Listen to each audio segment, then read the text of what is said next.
Hello there, thank you for stopping by. I had a text message conversation this morning with Dave Petta talking about the Zermatt Arms Waltz 9. I got two questions answered that I'm getting a lot. That is, when does this thing go on sale? So I'm gonna answer that question. And the second question is, what about this dual barrel thing? How's that gonna work? What are the things gonna be available? What configuration is gonna be available? So I'm gonna dive into those questions and more. We're also gonna answer a question I've gotten a lot today. The accuracy on this. If I do get that second barrel and I swap the barrel, how much does that affect my zero? Obviously, I've got a test sample of one here on a prototype, but we're gonna test it. We're gonna see how that works. Let's get into it. Shooter, make ready.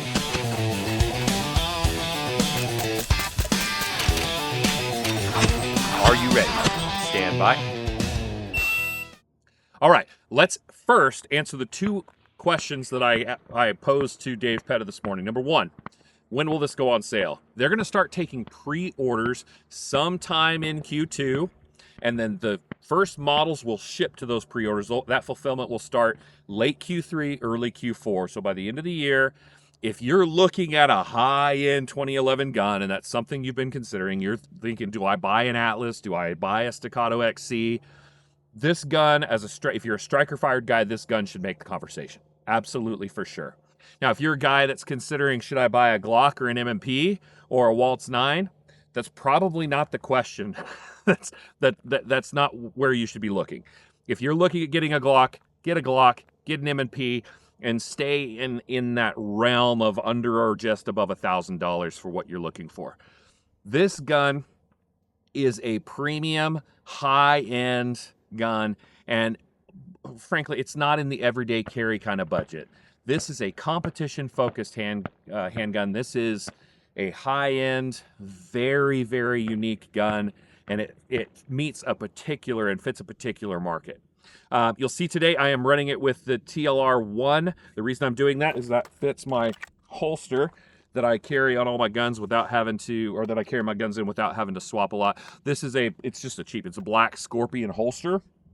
And this one is made for the SIG P320, but because the primary retention is on that flashlight, I can, and the 320 is kind of a big gun.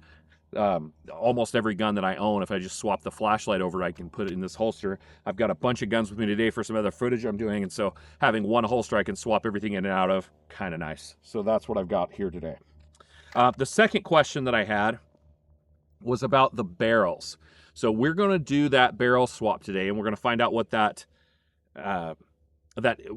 accuracy is like when you switch between barrels. Does it affect the zero? But I asked Dave this morning, how is that going to be sold? Is someone going to be able to pay extra and get both barrels, or what's the intent? He said that'll be a separate purchase. So you'll be able to purchase the gun in the configuration that you want, and then you'll be able to purchase a second barrel to go along with it to be the limited optics block barrel or the comped version here. I also saw on their website, this one does not have iron sights, and I think that's a fine configuration for my purposes, but they also have versions with iron sights on them. The other one that I saw that is just really, really sexy looking, you'll have to do some Googling, but you will find one out there that I think they had it at SHOT Show that's a flat dark earth color, that FDE on this gun. Oh my gosh, that looks good. So really cool design there. I am digging the grip tape. This model, as you can see, has these grip tape panels on it, and it really does, like, without being grip tape everywhere, but it's in the right places to really give you a good purchase on the gun. I'm a fan of this. They also have it's just a metal grip with the etched gripping on it, and that one looks wonderful. This, though, is more my style, so this is likely the way that I'll go. So anyway, that gives you an idea on the gun. Let's jump into testing the accuracy. I'm going to fire a few shots here. I'm at about 15 yards. I'm going to fire it with the comp first. Then we'll swap the barrel around. I'll show you how that works. Record that process. I'll probably do that on my first-person camera here. I'll swap the barrel, and then we'll check zero again and see how much that has shifted. Okay, I've got the optic zeroed pretty well. I had to move it around a little bit. I was shooting a little bit high. I think I've got it zeroed pretty well now. I'm going to put 5 rounds with this barrel, 5 rounds with the other barrel, and we'll see if that zero shifts at all.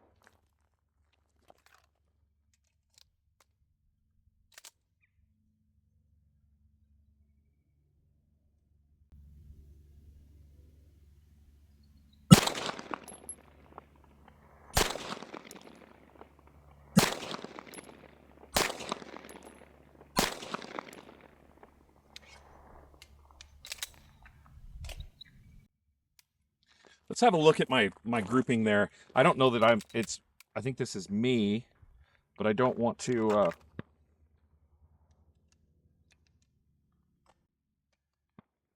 it's gonna be tough to tell if we can get a grouping that's gonna tell the difference on the barrels. Let's have a look. So you can see where I was zeroing on those first two. And then on this last group, there's 2 holes here. So there's 3 that are grouped this way. I had a flyer this way. So here's the main group. I mean, I'd say that's grouping slightly to the left, but obviously this is pulling where the average is probably going to end up being right at my target there. But let's swap barrels and just see if there's a major shift.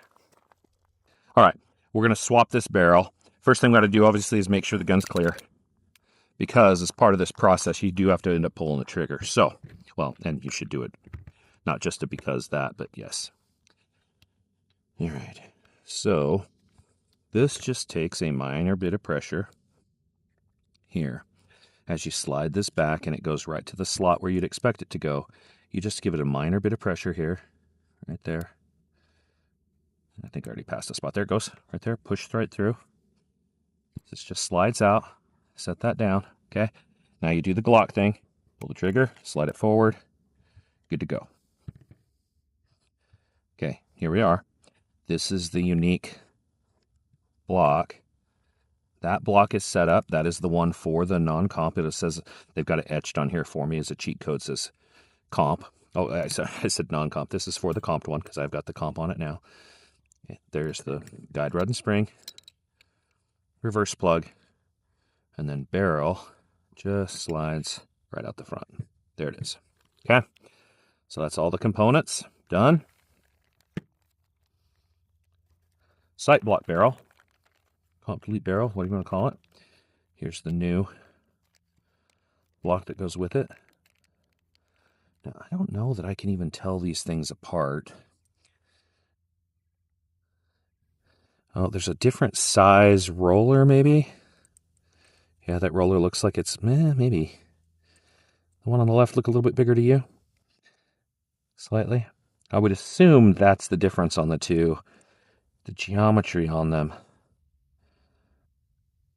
seems to be identical. Okay, so I'm going with standard now. I've got that one. Got the barrel. Take this barrel and slide it straight in. Good. Reverse plug. Good.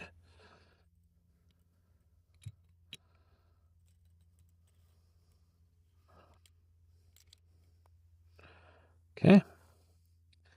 There we are. Standard. That part, the big flat part of the block goes forward, drops into place, and it's in. Okay.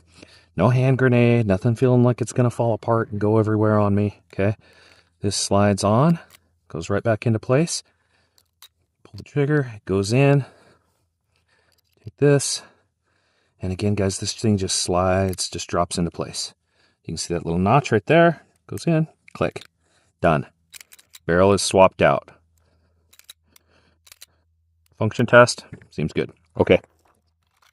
I have the solid barrel block on there. So we're going to fire this and see if that zero is shifted at all. Here we go. Let's go lower right corner here on this one.